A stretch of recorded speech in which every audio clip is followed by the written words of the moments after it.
Yes, we can start with the questions. Yes, just a moment. Just give me 2 minutes, Mamiji. Yeah.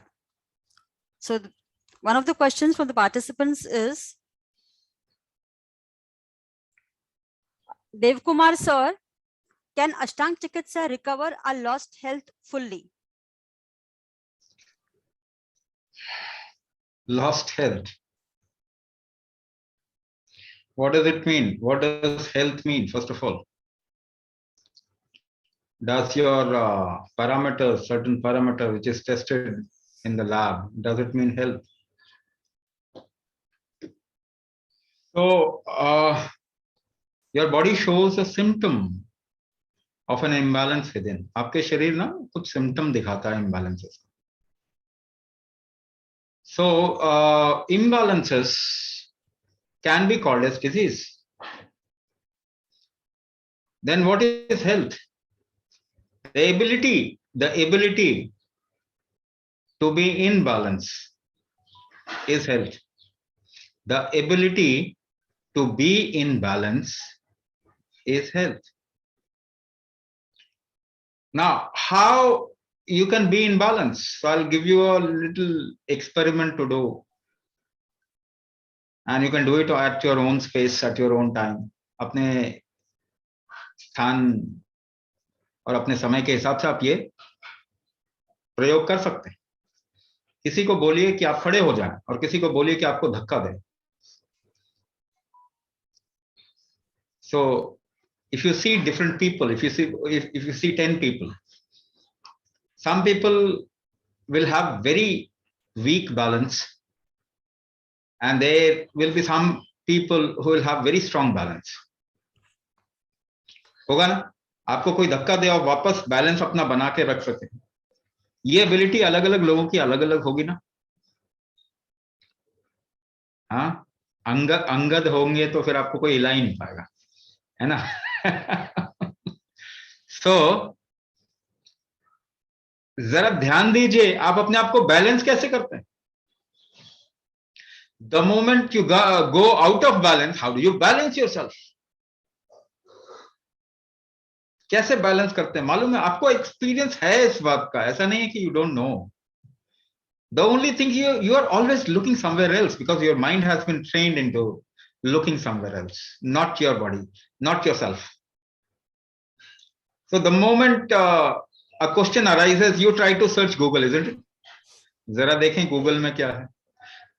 But balance तो आप कर रहे हैं ना. You are doing the balance. You are creating balance. How you create balance or how you enforce balance? By holding your breath. चक्कर आते हैं तो क्या करते हैं आप? अगर चक्कर आ रहे हैं, शरीर हिल रहा है, सिर घूम रहा है, you actually hold your balance and try to be stable. Hold your breath.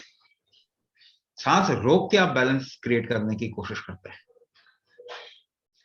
Yes or no? Do this experiment and find out for yourself. So Ashtanga Chikitsa, what is the key to Ashtanga Chikitsa? The key to Ashtanga Chikitsa is Kumbhak. We are trying to reach various balancing factors of the body and trying to strengthen them. उसको robust बनाने की कोशिश कर रहे हैं. कैसे करेंगे वो? Without using the key of breath hold, you can't do that. And whatever you learn in Ashtanga Chikitsa, the key to every process or module is breath hold, is Kumbhak. So you learn basically three things: Anga Nyasa, Hatha Vinyasa, and Kumbhak therapy. These are three things you will learn in Ashtanga Chikitsa. But Anga Nyasa, Hatha Vinyasa, Kumbhak therapy all has a certain key, and that key is Kumbhak. Now again, something else. If you want to focus on something, how do you focus? Focus कैसे करते हैं? Climb up a high building or the rooftop of your apartment or home, wherever.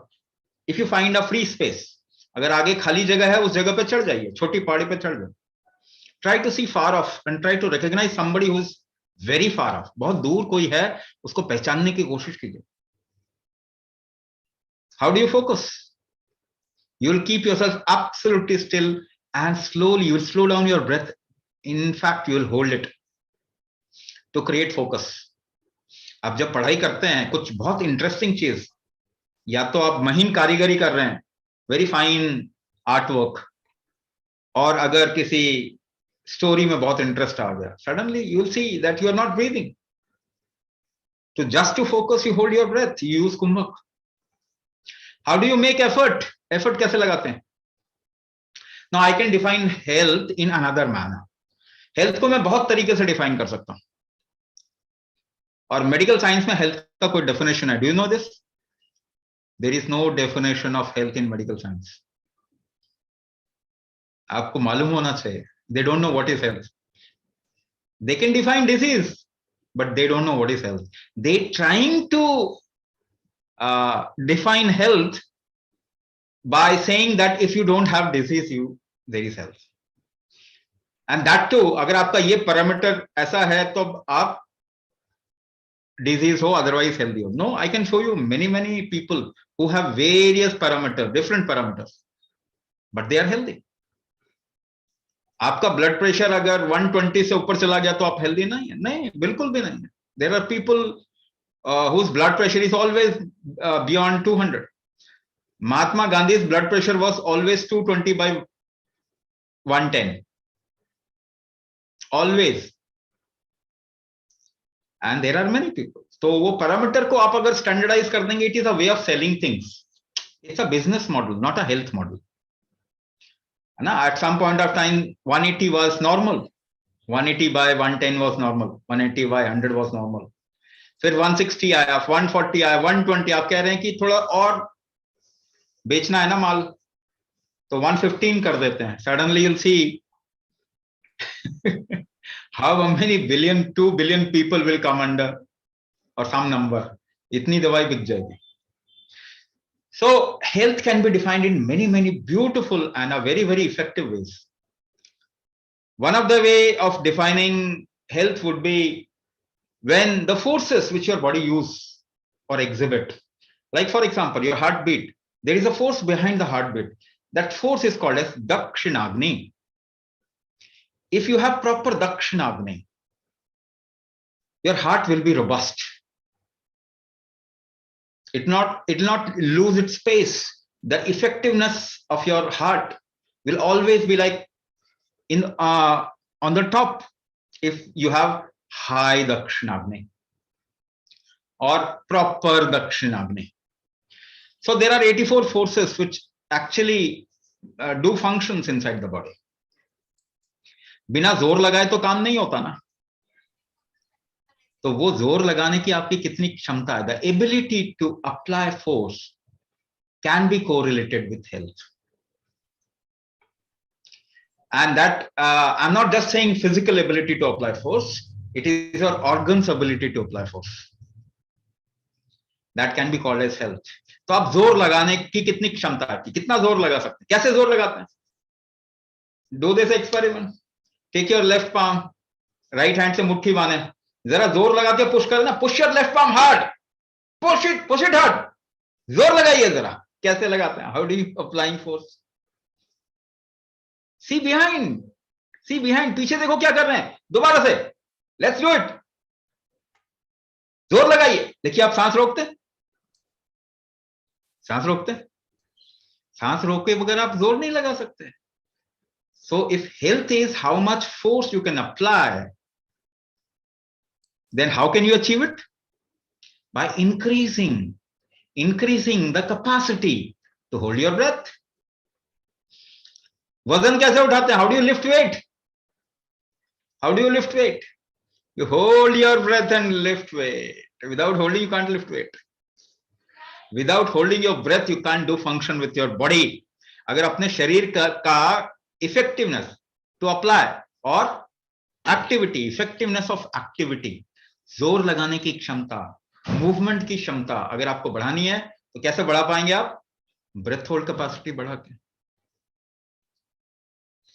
I can go on and give you example. आप लोग अपने शरीर की तरफ देख नहीं रहे, बस इतनी सी बात है. You are Indians, let's be Indians, let's not try to be a firangi. Jump कैसे करते हैं? How do you jump? कभी जंप किया? नोटिस नहीं किया ना? What do you do inside? You hold your breath and thrust yourself up. तो jump ज्यादा करना है तो कैसा करना पड़ेगा? अपनी सांस रोकने की क्षमता को बढ़ाना पड़ेगा. फोकस करना है तो क्या क्या करना पड़ेगा? सांस रोकने की क्षमता को बढ़ाना पड़ेगा. बैलेंस करना है तो क्या करना है? सांस रोकने की क्षमता को बढ़ाना पड़ेगा. Now this is, I am speaking it very very on the surface. That is why I am saying सांस रोकने की क्षमता. इट इज नॉट सांस रोकने की क्षमता just. There are certain other things which are involved. And that is why I'm saying it kumbhak. I'm not saying breath hold capacity. There is a difference between breath hold capacity and kumbhak.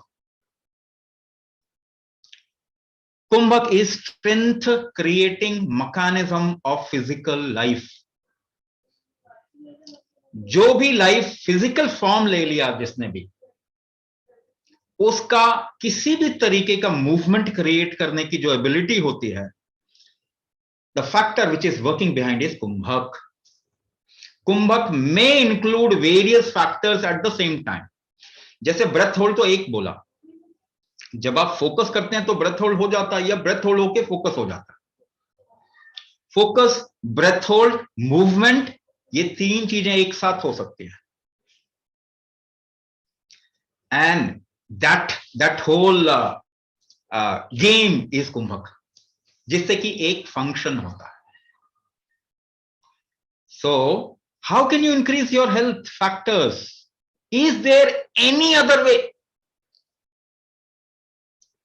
Actually there is no other way apart from कुंभक. So health अगर आपको create करना है, किसी भी तरीके का health, किसी भी तरीके का, you want to increase memory, you want to increase memory. अच्छा, तीन चीजें बताता हूं आपको, तीन चीजें बताता हूं, जस्ट 3 थिंग्स. ज्यादा विस्तार से अगर उसको समझने की कोशिश करेंगे you'll get confused. ठीक है ना? you'll get confused. तो सिंपल तरीके से होता है. You know strength, you have to increase the strength of your physical body and internal body, organ and external body का स्ट्रेंथ आपको चाहिए. एक चीज चाहिए आपको. दूसरा चीज क्या चाहिए? अभी बताया, बैलेंस चाहिए of your external body and internal organs, दोनों का बैलेंस चाहिए. तीसरा factor, there is a rhythm. There is a rhythm of functioning. जब भी कोई चीज काम करती है ना, उसका एक लय होता है. जैसे आपका हार्ट फंक्शन करता है, लब डब, उसका एक लय है ना, रिदम है. रिदम बिगड़ जाएगा तो हार्ट डिजीज, प्रॉब्लम आ गई. 3 चीजें हो गई. ये 3 चीजें आपस में मिलकर काम करती हैं. इसको त्रिकाग्नि कहते हैं, त्रिकाग्नि. ठीक है?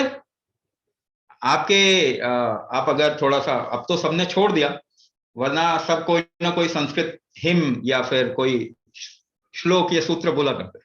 त्रिकाग्नि कालाय कालाग्नि रुद्राय नीलकंठाय, श्लोकों में आता है ये त्रिकाग्नि. दीज आर कॉल्ड त्रिकाग्नि. गार्हपत्य अग्नि, दक्षिणाग्नि, आवानी अग्नि, त्रिकाग्नि.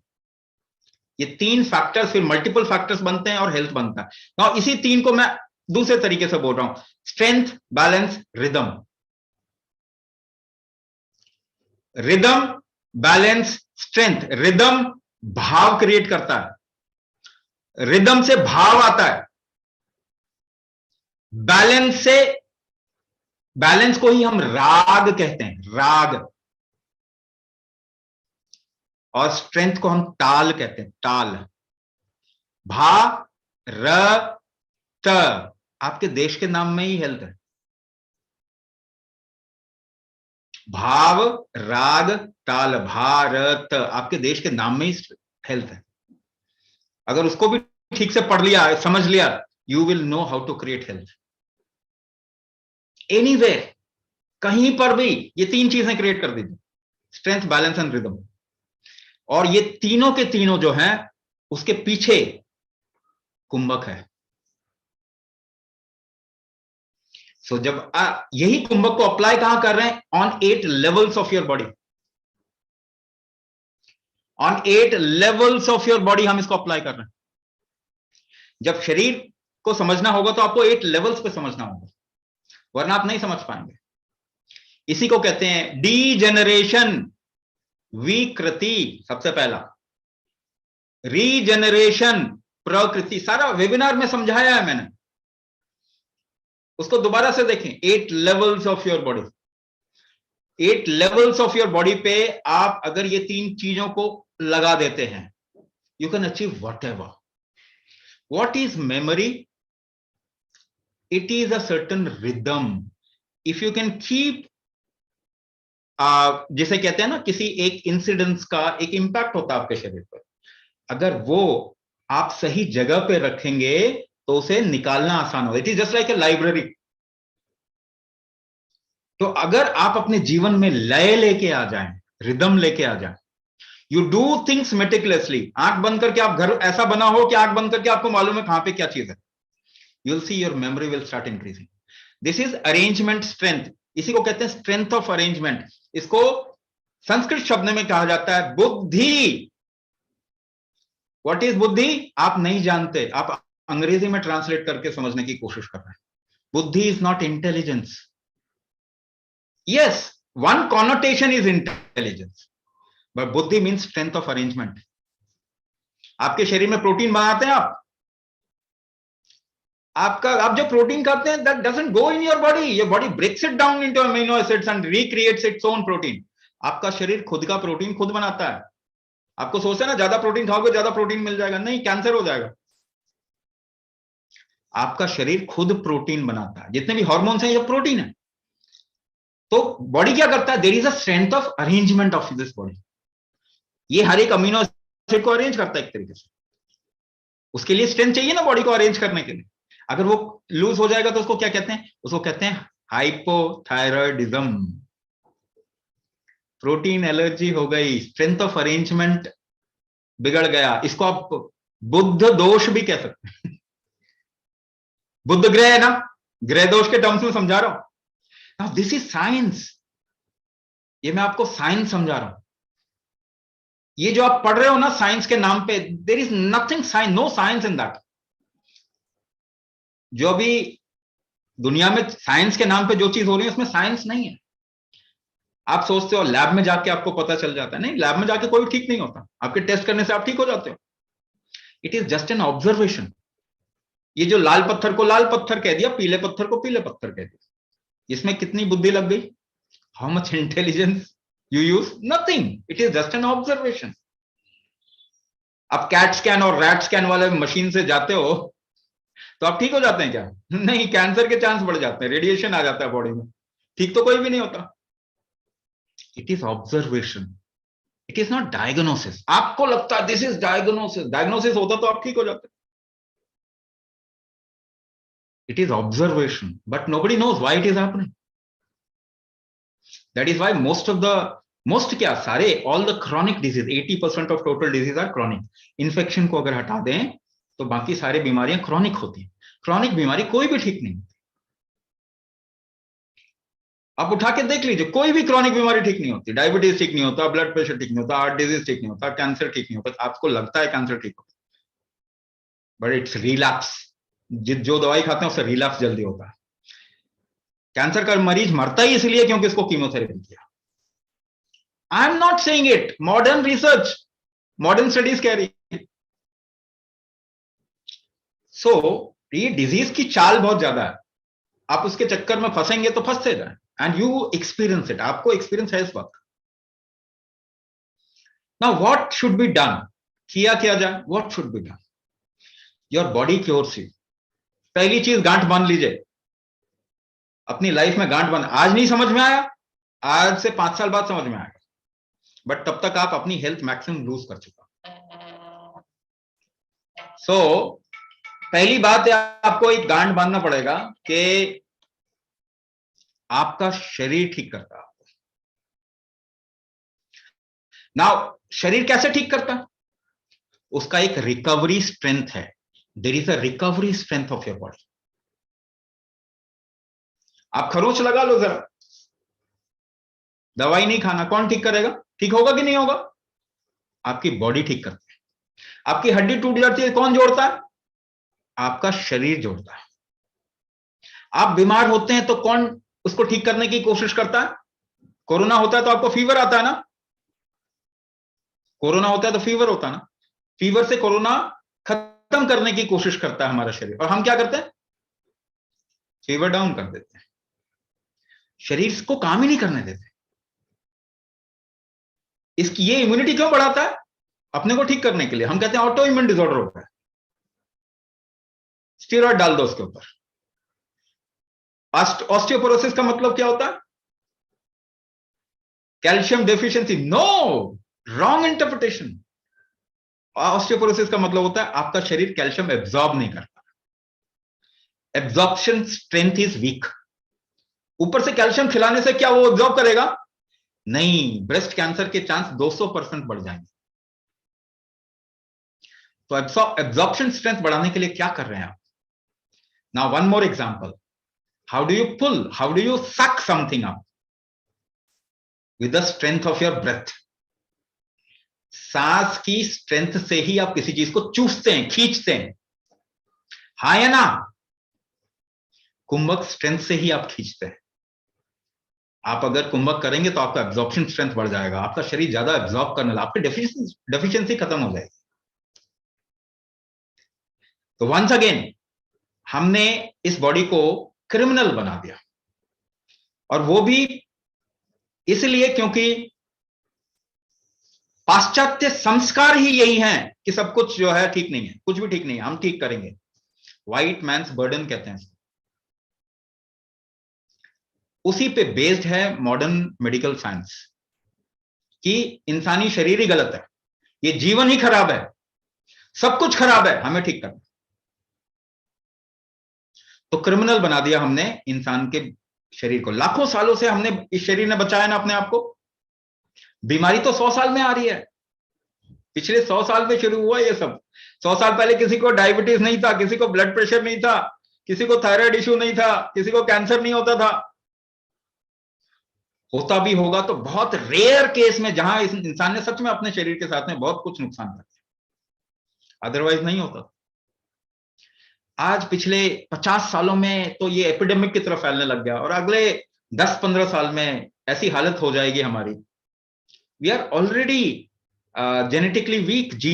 Human genome has become very weak in the last 50 years. तो मैनेज किसको करते हैं हम? क्रिमिनल को मैनेज करते हैं ना जेलों में, कि ये इधर ना भागे, उधर ना भागे, ये ना करे। और वही हम अपने शरीर को करने की कोशिश कर रहे हैं ना। क्यों बना दिया हमने शरीर को criminal? When this body knows how to create health. तो आइडियाज पे ये नहीं चलता। अगर आइडियाज पे चलता, अगर इसमें कुछ अच्छा होता, तो मुझे बताइए आज हम ज्यादा हेल्दी होते हैं। हम तो ज्यादा बीमार, वीक होते गए, फिर भी नहीं छोड़ रहे, फिर भी सोच रहे अरे यही ठीक है। नहीं नहीं, वो नैरेटिव क्रिएट किया है किसी ने। कहीं सोचना चाहिए, हमारा बॉडी सही है, हमारा बॉडी गलत नहीं। This is magic. ये पहले गांठ मान लीजिए, यही आपको ठीक करे। तो इसका जो रिकवरी स्ट्रेंथ कमजोर कर दिया, उसको बढ़ाना पड़ेगा, और हम वही काम कर रहे हैं। और ये शरीर किसी बीमारी से निकाल देगा, किसी भी बीमारी से निकाल देगा, और निकालता है ये। बहुत केसेस में बता सकता हूं। अगर आप डायबिटीज की दवाइयां खाते रहे तो कभी नहीं निकलेंगे, नहीं। और दवाई ना खाएं तो, और थोड़ा सा हेल्दी अपने शरीर की स्ट्रेंथ, रिकवरी स्ट्रेंथ को बढ़ा दें, निकाल देगा। तो आज हमारा शरीर हमारी लैंग्वेज नहीं बोलता, इसकी लैंग्वेज कुछ और है। हमारा शरीर हमारी लैंग्वेज नहीं बोलता ना। अच्छा मुझे बताइए, हम इसकी लैंग्वेज क्यों नहीं समझने की कोशिश कर रहे? आप में से कितने लोगों ने कार्बोहाइड्रेट देखा है? आप में से कितने लोगों ने कार्बोहाइड्रेट देखा? किसी ने भी नहीं देखा ना। You try to correlate, try to understand it. Okay, rice has more carbohydrate, this has more carbohydrate, इसमें कम है, इसमें, ऐसा सोचने की कोशिश करते हैं, जैसा आपको बताया जाता है, जैसा आपको पढ़ाया जाता है। मगर आप कार्बोहाइड्रेट नहीं जानते कि क्या होता है। अच्छा, किस दिन आपके शरीर ने बोला कि मुझे 50 किलो कैलोरी कार्बोहाइड्रेट दे दो? ऐसा कभी बोला आपके शरीर ने? क्या आपका शरीर कार्बोहाइड्रेट जानता है? आपके शरीर को नहीं मालूम कार्बोहाइड्रेट क्या है। सच में देख लीजिए, कभी भी बोला इसने मुझे 100 कैलोरी कार्बोहाइड्रेट दे दो, जल्दी से भूख लगी है? ऐसा कभी नहीं बोलता।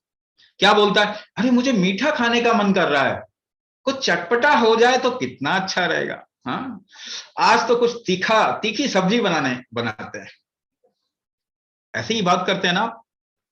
आपका शरीर यही बोलता है ना, मुझे ये खाने का मन कर रहा है, मुझे ये स्वाद खाने, वो स्वाद की सेंस में बोलता है, स्मेल के सेंस में बोलता है। आप उसमें बात ही नहीं करते। आप कार्बोहाइड्रेट, फैट, प्रोटीन, ये सब बातें करते हैं। ना आपका शरीर ये लैंग्वेज समझता है, ना आप ये लैंग्वेज समझते हैं। तो कौन सी भाषा बोल रहे हैं? एलियन भाषा बोल रहे हैं। इससे आप ठीक हो जाएंगे? हर एक जानवर को मालूम है उसकी दवाई क्या है, हाँ या ना? आपका अगर घर में पेट है, डॉग, उसका पेट खराब हुआ, क्या करेगा वो?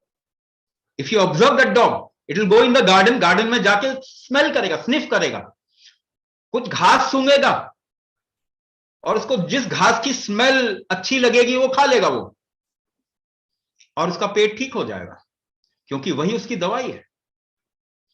लेकिन आप देखिए, जब आपका शरीर स्मेल और टेस्ट का सेंस बंद कर देता है कोरोना होने पे, तो जबरदस्ती खिलाते हैं उसको। क्या इतना भी सेंस हम लूज कर गए? हर एक जानवर इतना सेंसिटिव होता है, क्या इंसान? केवल आप कोरोना के टाइम पे भोजन ना करें, पानी पिएं खूब, और फीवर कम ना करें, 2 से 3 दिन, इससे ज्यादा नहीं लगता ठीक होने। लेकिन दवाई खाएंगे तो हॉस्पिटल पहुंचेंगे, काफी दिन रुकेंगे, फिर वापस आएंगे कि नहीं पता नहीं। शायद लता मंगेशकर थोड़े और दिन जी जाते, बप्पी लाहिरी थोड़े और दिन जी जाता अगर हॉस्पिटल नहीं गए होते तो। शेन वॉर्न जैसा हेल्दी बंदा हार्ट अटैक से मर जाता, सबसे फिटेस्ट स्पोर्ट्स पर्सन में आता है। तो एक्सरसाइज से तो आपकी हार्ट की हेल्थ अच्छी होती है ना, तो उसको हार्ट अटैक कैसे आ गया?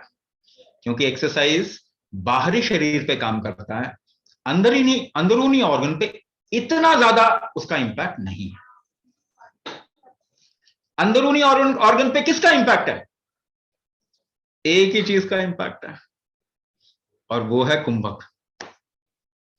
तो इस वक्त में अगर आपको हेल्थ फैक्टर्स पढ़ना है, अगर आपको ये इंश्योर करना है कि क्रैश ना हो जाए, कल को पता नहीं कुछ और बीमारी निकल आई, परसों कुछ और निकल आई, मल्टीपल इश्यू सबको हो ही रहे हैं, दवाइयों से अगर आपको निकलना है, दवाई से एकदम से नहीं निकल सकते।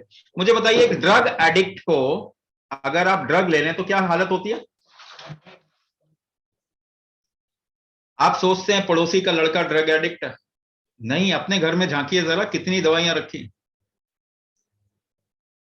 हम सभी ड्रग एडिक्ट हैं, तो अभी ड्रग एडिक्ट की दवाई भी नहीं छुड़वा सकते, एकदम से छुड़वाएंगे तो क्रैश कर जाएगा। तो क्या करना पड़ेगा?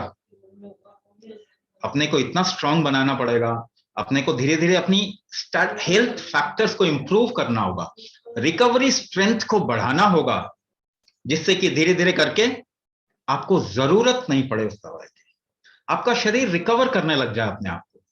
आप दवाई से क्यों मैनेज कर रहे हैं? क्योंकि रिकवरी स्ट्रेंथ को तो आपने बैठा दिया ना, अब दवाई से मैनेज करने की कोशिश कर रहे हैं। ये तरीका नहीं है, ये तरीका नहीं है। तो पहले रिकवरी स्ट्रेंथ को बढ़ाइए, धीरे धीरे अपने शरीर की फंक्शनिंग और इसकी इंटीग्रिटी को बढ़ाइए। 3 चीज पे काम कीजिए, स्ट्रेंथ, बैलेंस एंड रिदम, और उसके बाद देखेंगे आपकी बॉडी रिकवर करने लग जाएगी कई चीजों से। फिर धीरे धीरे करके आपकी दवाइयां आप छोड़ देंगे, आपको कोई प्रॉब्लम नहीं आएगी। इनफैक्ट जैसे ही दवाई छोड़ेंगे आपकी रिकवरी फास्ट हो जाती है, दवाई आपको, आपकी बॉडी को रिकवर करने से रोकती है, तो जैसे ही दवाई छोड़ेंगे रिकवरी फास्ट हो जाती है। फिर आप देखेंगे, थोड़ा समय दीजिए, उम्र के हिसाब से थोड़ा समय दीजिए, 6 महीने के अंदर आपके बहुत सारे हेल्थ फैक्टर्स इंप्रूव हो जाएंगे। एक साल में आप देखेंगे आपकी दवाइयां ऑलमोस्ट 80 से 90%, कुछ केसेस में 100% खत्म हो गई। 3 साल के अंदर आप 10 साल जवान होंगे। जिस तरीके से हमने इसको बर्बाद किया, थोड़ा समय देना पड़ेगा, but you will have to work towards, there is no other way. कोई तरीका नहीं। आप सोचते हैं एक दवाई से नुकसान हुआ, उसको ठीक करने के लिए दूसरी दवाई खा लो, अरे आप और नुकसान कर। तो ऐसा नहीं होता। आपका शरीर रिकवर करता है, इसका रिकवरी स्ट्रेंथ है, उसको बढ़ाइए। नेक्स्ट क्वेश्चन, इसी में मैंने कई क्वेश्चंस का आंसर दे दिया। See if there is any other question. Yes, Swamiji, Sivaram sir and Sangeeta ma'am wants to know the remedy for psoriasis. Psoriasis, देखिए जब भी आप स्किन की बात करते हैं, skin factor, now I will give you an example why psoriasis is happening. So your skin health is dependent on 2 factors. थोड़ा मैं टेक्निकल हो रहा हूं, थोड़ा मैं टेक्निकली बात कर रहा हूं, आपको थोड़ा समझा के बात करूंगा ताकि आपको समझ में आ जाए, but I will have to be little technical in this. तो आपका स्किन हेल्थ 2 फैक्टर्स पे काम करता है। एक फैक्टर इसे कहते हैं नाग वायु, और दूसरा फैक्टर इसे कहते हैं व्यान। ये 2 फैक्टर्स पे काम करता है। नाग वायु, आपने देखा ना, नाग जो स्किन स्नेक होते हैं ना, अपना स्किन पूरा शेड कर देते हैं, है ना। उनके अंदर इतनी कैपेबिलिटी होती है कि पूरा का पूरा स्किन नया कर देते हैं। तो स्किन का रिजुवनेशन एंड फॉर्मेशन, इसको नाग वायु कहा जाता है, राइट। सो नाग वायु के 2-3 एप्लीकेशन है, जिसमें से एक स्किन है, the other is unidirectional movement. एक ही डायरेक्शन में जो मूवमेंट है वो नागवायु की वजह से होती है। Like your blood flows in one direction, when you eat food it goes in one direction, your hormone goes in one direction, है ना। ऐसे फैक्टर्स हैं जिसकी वजह से लाइफ क्रिएट हुआ, one direct unidirectional movement. ये भी नाग फैक्टर की वजह से होता है। तो अगर आप खाना खा रहे हो, बाहर निकल रहा है, उल्टियां हो रही है ना, पेरिस्टाल्टिक मूवमेंट जो है, इसे पेरिस्टाल्सिस कहते हैं। पेरिस्टाल्टिक मूवमेंट, एक ही डायरेक्शन में मूवमेंट होता है। तो वो अगर उल्टा हो गया, रिफ्लक्स हो गया, तो क्या आया, वो नाग दोष है कहीं ना कहीं। ठीक है ना। कोई भी चीज जिसको आप एक्सेप्ट नहीं कर पा रहे, उसमें नाग दोष का एक फैक्टर होता है। कई एलर्जीज नाग दोष की वजह से होती है। तो स्किन प्रॉब्लम जो है ना, उसको अगर एक अम्ब्रेला में डाला जाए तो वो एक तरीके की एलर्जी होती है। दूसरा, the second thing is, skin पे प्रॉब्लम ना सबसे एंड में आता है आपके शरीर में। Like for example, your digestion is weak, तो वो ब्लड में जाएगा, फिर धीरे धीरे सबसे आखिर में ऑर्गन्स में आएगा, सबसे आखिर में स्किन में आएगा।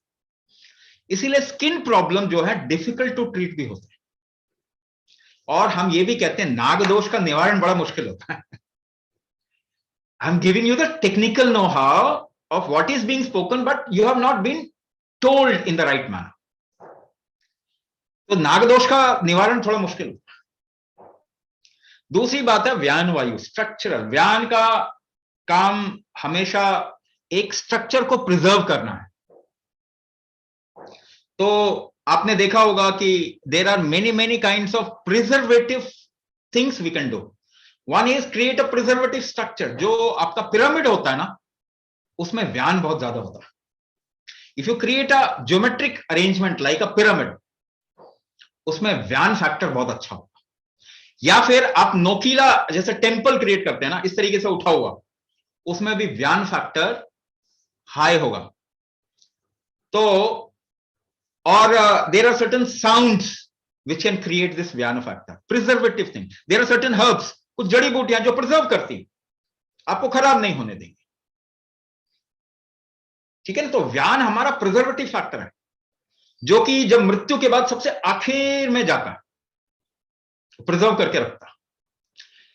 तो व्यान फैक्टर हमारे स्किन को भी प्रिजर्व करता है फर्स्ट, देन स्किन की टोनालिटी के लिए व्यान वायु का रोबस्ट होना चाहिए ना। स्किन की टोनालिटी अगर आपको ठीक रखना है, तो जैसे आप यंग दिखें, उसके लिए क्या चाहिए, स्किन की टोनालिटी चाहिए। व्यान अगर आपका ठीक होगा तो आप यंग दिखेंगे। ठीक है, आई एम 50, एक एग्जांपल दे रहा हूं।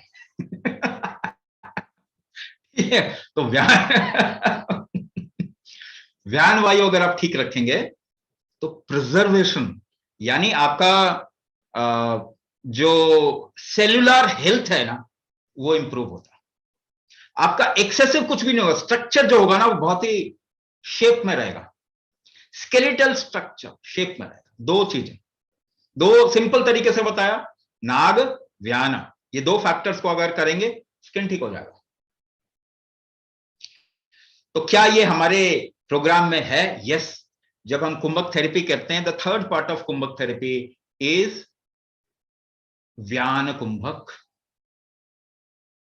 व्यान क्रिया कुंभक, ये थर्ड चीज हम सिखाते हैं। पहली चीज नाग factor, depending upon person to person we give everyone according to the problem. If there is a problem we will give नाग कुंभक। तो अगर सोराइसिस है तो हम इसमें नाग कुंभक देंगे। Apart from that we will also suggest you certain things, क्योंकि ये इसकी शुरुआत कहां से हुई थी? Somewhere from digestive difficulty, liver से शुरुआत हुई थी, है ना, लिवर से इसकी शुरुआत हुई थी। Will also suggest certain, will give you methods to improve the liver, customize करेंगे जब तब करेंगे। Will also suggest certain external things. कुछ मिट्टी ऐसी होती है जो लगा लो तो सोराइसिस ठीक हो जाता है। It's very simple, whereas at the same time it is difficult. If you don't catch it right, it is very difficult. If you catch it right, it's pretty simple. कुछ केसेस में psoriasis केवल एक simple मिट्टी लगाने से भी ठीक हो जाता है। So we will also suggest you certain application if required, अगर जरूरत पड़ी तो हम आपको बताएंगे इससे निकलने के लिए। बट यू विल सी कि अगर ये फैक्टर्स हम इंप्रूव करें over a period of time, the problem will subside very very considerably. You won't face any problem related to that. It may take time in some people, कुछ लोगों में बड़ा समय लगेगा क्योंकि वो अंदर से एनर्जी इतनी ढीठ हो चुकी है कि उसको ब्रेक करेंगे तो टाइम लगेगा। It might take few years, 1 or 2 years। But मैं आपको डील दूं 3 साल में भी ठीक होगा तो क्या ये खराब डील है? You don't have a choice. Just think about it. You don't have a choice. So start working upon your body, and you'll see by improving certain factors of the body, you can come out of these things. Or at least, अगर बहुत ही ज्यादा अगर aggravative case भी है तो you'll ensure कि आपको उससे प्रॉब्लम ही नहीं आए। अगर थोड़ा बॉडी में है प्रॉब्लम नहीं है, इट्स ओके, वो आपको ऐसा लगेगा जैसे बॉडी में है ही नहीं, isn't it? आगे चल के और तो क्रैश नहीं होना चाहिए ना, और मल्टीपल और इश्यूज नहीं आने चाहिए ना उसकी वजह से। So it will reduce considerably, it will go off for most of the people, ये बिल्कुल ठीक हो जाएगा। कुछ लोगों के लिए it will take a little time, but yes the problem will go away. Next question. Next question, Swamiji. Dinesh sir wants to know, how will all these kriyas help in regenerating the cartilage in the knees which has become degenerated? अच्छा, इसमें पहली चीज, first thing, please understand it. पहली चीज,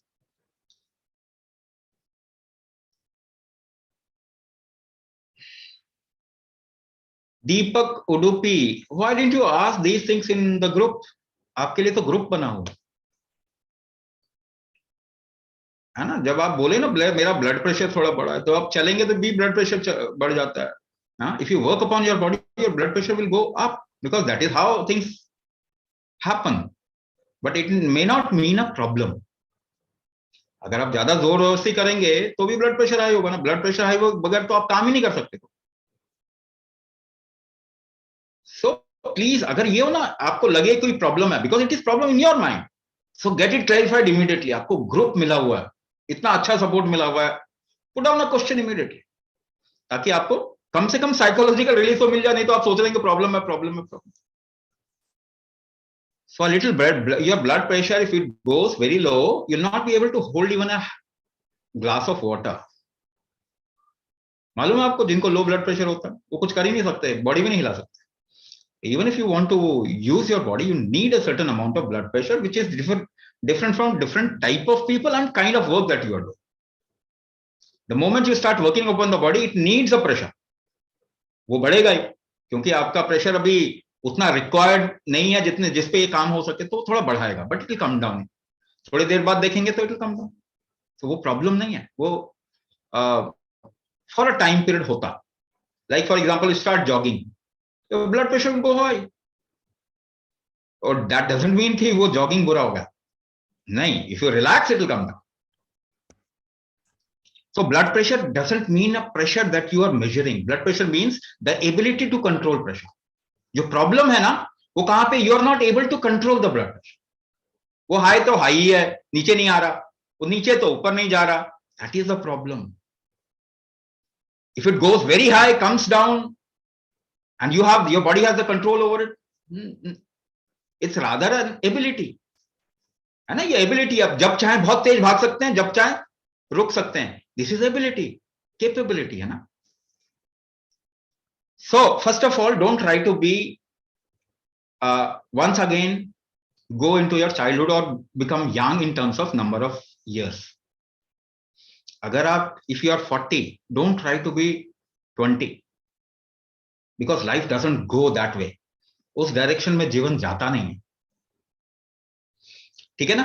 पहली बात ये पक्का कर लीजिए. आपको क्या चाहिए? What do you want? At 40 you should not have any problem. आपको क्या चाहिए? At 40 you should live fully. आपको ये चाहिए ना? Don't try to be 20. So regeneration happens in your body. आपके बॉडी में रिजेनरेशन होता. So I'll give you an example how to regenerate. मैं आपको तरीका बता रहा हूं regenerate करने का. चलेगा ना? अच्छा, मैं बता रहा हूं. तो 2 litre water bottle, 2 litre water bottle ले आओ घर में. अगर होगा घर में, है ना, कोई पेप्सी कोला किसी का बॉटल होगा ना, उसमें पानी भर लो, या उसको भर के ना, then use your right hand, pull it up. ऐसे डंबल करते हैं ना, पुल इट अप 100 टाइम्स, 100 बार करो फॉर 2 वीक्स, 2 हफ्ते तक. 100 पुल-ups, 100 बार. After 2 weeks, what will you see? Your right hand will have a little more muscle and strength. हाँ, है ना? आपने राइट हैंड में रिजेनरेशन कर दिया, रिजेनरेशन आपने बिना दवाई खाए. बट रिजेनरेशन कैसे किया? How did you do the regeneration of muscles? By lifting that 2 liter water bottle? नहीं, ये आप बहुत सिंपलिस्टिक टर्म में सोच रहे हैं. How did you lift that water bottle? उसको ऐसे लिफ्ट कैसे किया? By variable breath hold behind. अलग अलग अनुपात में सांस रोकी आपने, तब जाके ये एक्शन हुआ. तो how did you regenerate?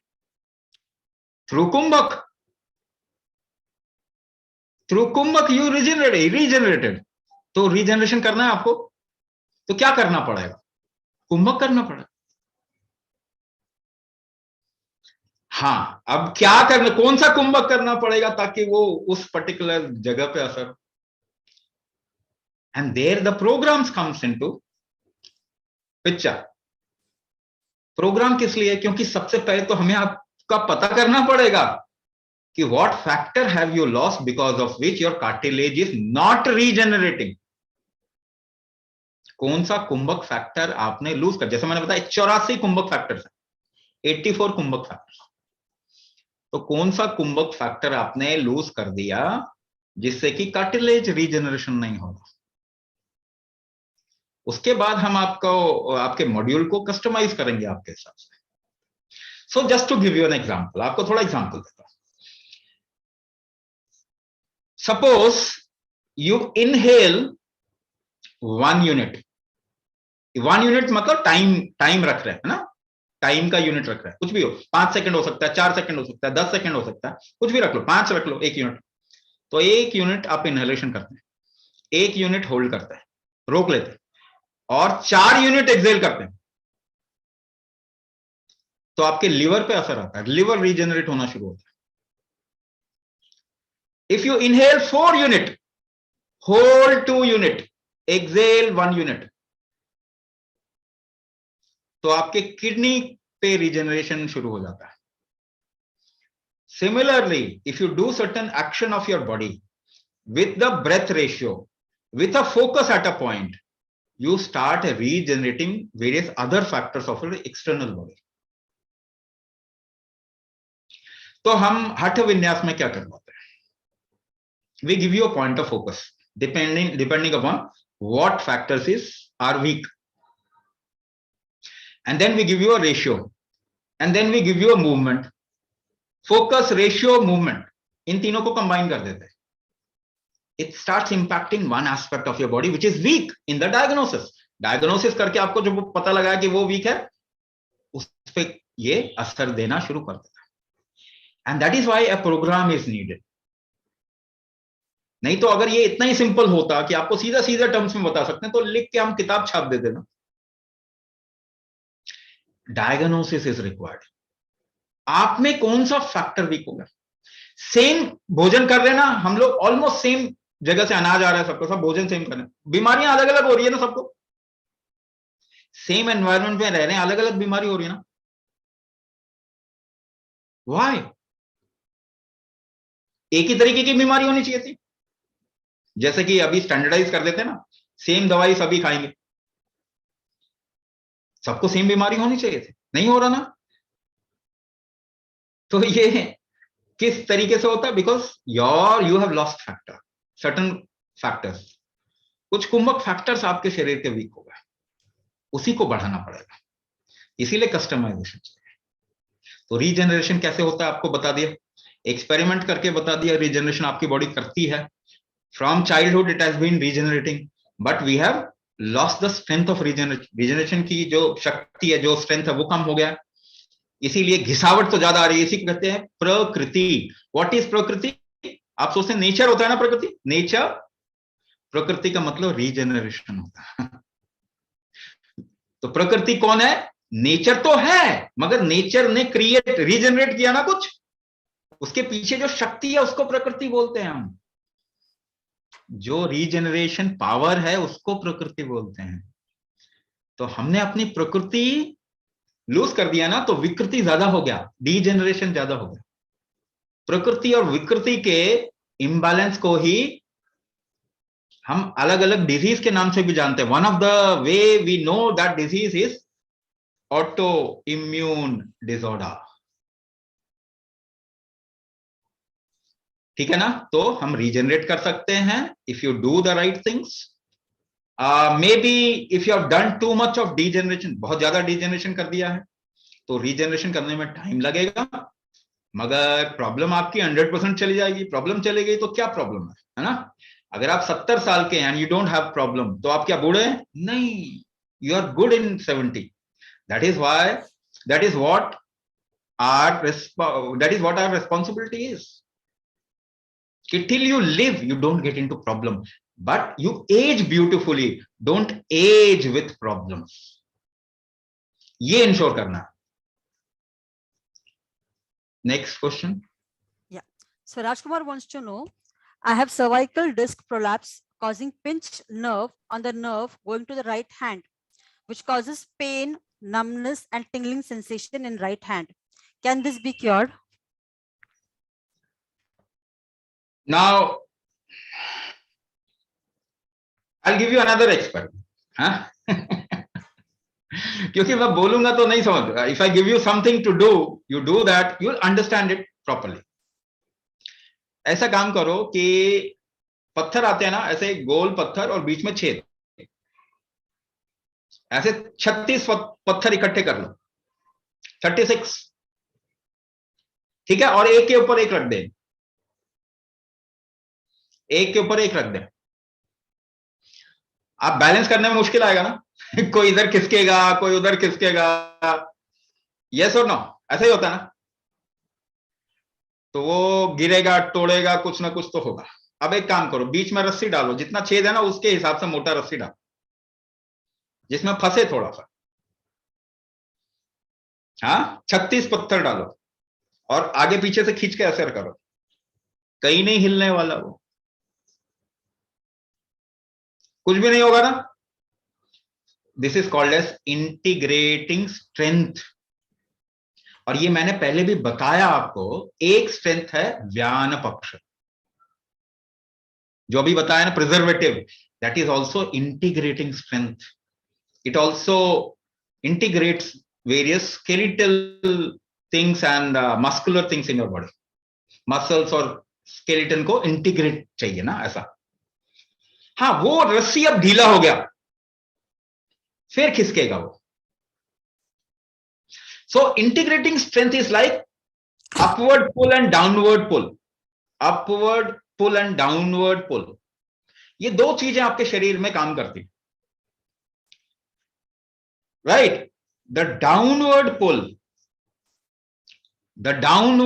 and upward pull is called Udana. Upward pull का मैंने शायद एग्जांपल भी लिया होगा वेबिनार में. Upward pull is Udana and the downward pull is called as vyana. अगर ये दोनों परफेक्ट अलाइनमेंट में रहते हैं, परफेक्ट स्ट्रेंथ में रहते हैं, आपकी रीढ़ की हड्डी को कुछ नहीं होने वाला. You see people who are into hatha yoga, they can twist and turn their body in any which way, है ना. उनको इतनी प्रॉब्लम नहीं होती. Even in sports people, not every sports people but many sports people have this very strong strength of upward pull and downward pull. तो उनके spine को कोई प्रॉब्लम नहीं होती. हठ vinyasa, when we do Hatha Vinyasa, अब again I am explaining you what we are teaching you. Hatha Vinyasa में alignment create करने का and increasing this upward pull and downward pull, there are methods. उसके अंदर मेथड है. लाइक फॉर एग्जांपल समर्पण हठ कुंभक, ग्रंथि भेद हठ कुंभक. ये ऐसे प्रोसेस हैं जो कि इस स्ट्रेंथ ऑफ इंटीग्रेशन को बढ़ाते हैं. Many people have come out of these issues just by doing these simple processes.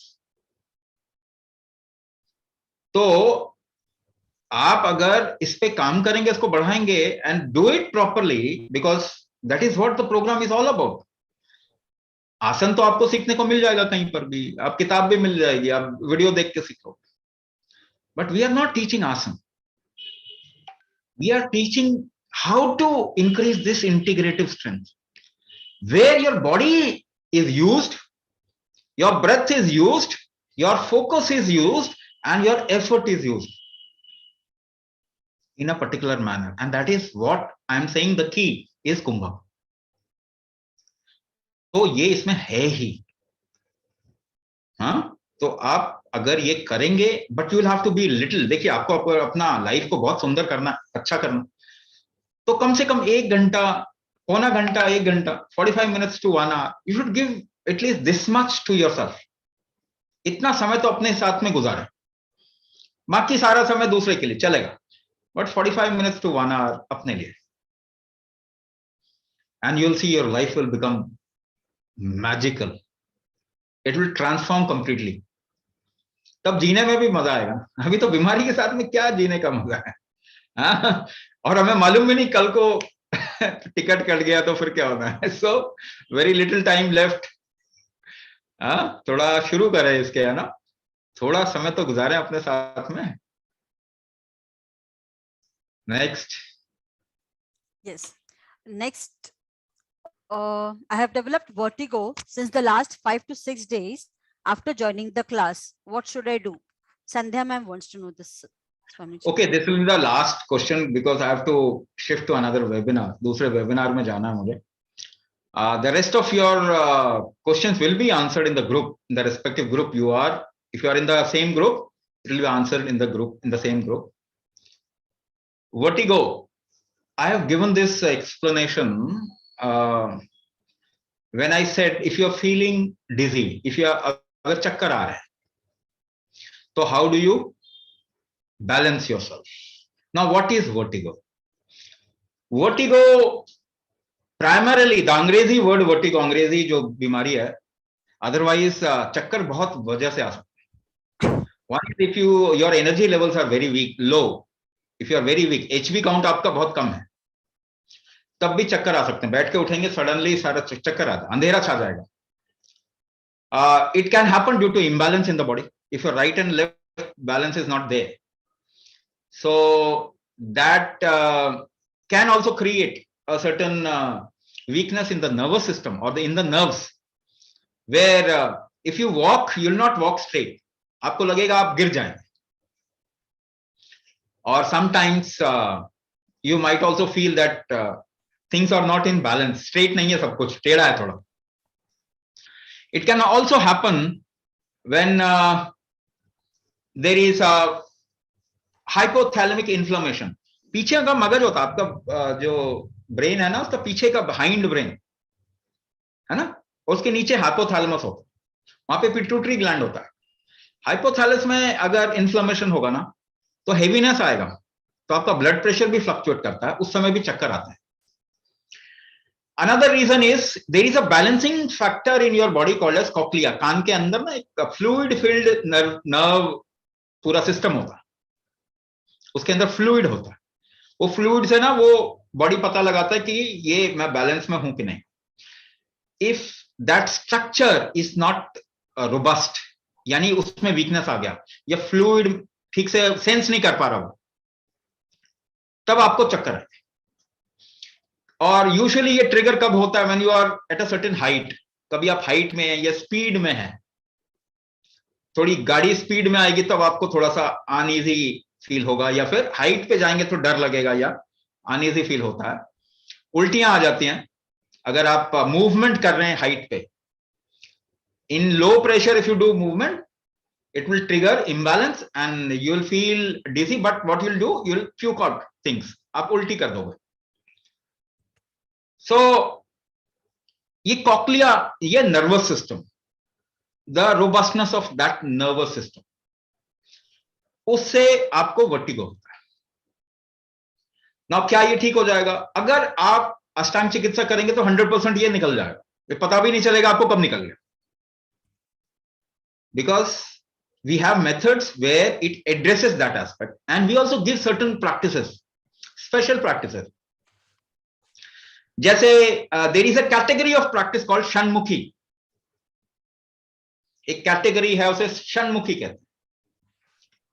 तो उस कैटेगरी में से हम कुछ उठा के आपको दे सकते हैं, ठीक है ना, depending upon what we have found in your diagnosis. तो yes, you can come out of vertigo very easily. You can come out of vertigo, and if you feel dizzy because of whatever reason I have said, जो भी reason हो सकता है, जरूरी नहीं कि cochlea की प्रॉब्लम और कोई भी अलाइनमेंट की प्रॉब्लम, नर्वस सिस्टम में इश्यू है, तो वो आप देखेंगे वो सारे के सारे रिजॉल्व हो जाते हैं. It might take a little time, but it will get resolve, that is for sure.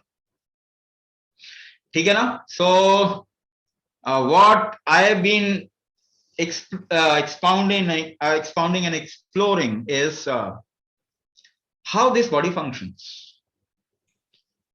शरीर का प्राकृतिक स्वरूप किस तरीके से ये काम करता है. तो मैं किसका वकील हूं? मैं मानव शरीर का वकील हूं, क्योंकि इसकी वकालत कोई करता ही नहीं. सब इसको खराब करने, बॉम्बार्डिंग करने पे लगे हैं. ये बॉम्ब डाल दो अंदर, वो बॉम्ब डाल दो अंदर. केमिकल बॉम्ब डालते हैं ना कितने सारे. जमीन पे बॉम्ब डालते हैं हम, केमिकल डाले तो जमीन खराब हो गई, हुई कि नहीं? मिट्टी खराब कर दिया हमने, खाद, फर्टिलाइजर, पेस्टिसाइड और पता नहीं क्या क्या डाला. अब आज कह रहे हैं नहीं नहीं ऑर्गेनिक फार्मिंग करो, जैविक खेती करो. अपने शरीर पे आपने कितनी बॉम्बिंग की है? जैविक खेती कब करना है इसका? ऑर्गेनिक खेती कब शुरू करना है? Start today, your life will become beautiful. आज से शुरू कीजिए. मैं तो इसी की वकालत कर रहा हूं कि ये बेचारा मूक है, ये ना आपका गाय है, ये बोल नहीं पाएगी, है ना, ये गऊ है आपके लाइफ की, ये बर्बाद होती जाएगी, मगर इसकी भाषा आप नहीं समझ पाते. नहीं नहीं, ऐसा नहीं करना. Please be sensitive to your body, to your life. Work towards improving it, and you'll see your life will become beautiful. So with all good wishes and tons of blessings, आप खूब खूब खुश रहिए, स्वस्थ रहिए, व्यस्त रहिए. Thank you, Swamiji.